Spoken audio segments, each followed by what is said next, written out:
What's going on, everybody? Welcome to episode 23 of the We Fought Back series and the final episode in the We Fought Back series, where today we are going to conclude with the Harpers Ferry raid of 1859.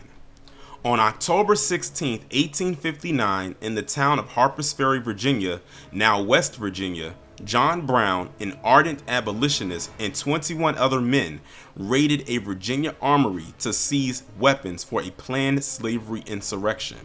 Civilians in the town were alerted when they heard gunshots and news spread that the armory had been captured. They assembled the militia to counterattack the building. Later, the United States government sent in Marines led by Colonel Robert E. Lee to quash the insurgent takeover. Escape routes were cut off, and the military recaptured the armory. In the course of the raid, 10 of Brown's men were killed, 7, including Brown himself, were captured, and 5 escaped. Brown intended to use the armory's weapons to give to the slaves whom he envisioned would rise up for their freedom. They would then establish a mountain retreat for those freed. Brown had been collecting money from rich abolitionists 3 years before the planned raid. He also sought additional resources to create a freed slave community.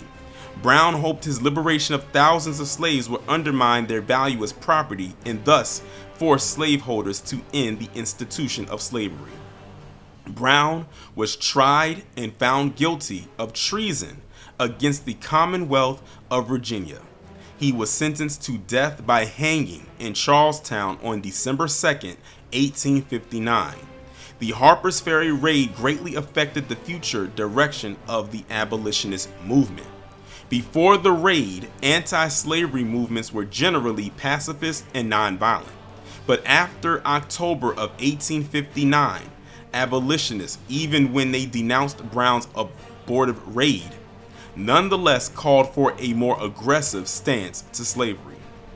Many historians see the Harpers Ferry raid as the catalyst, along with Abraham Lincoln's election 1 year later, for the South's secession from the Union and the beginning of the Civil War.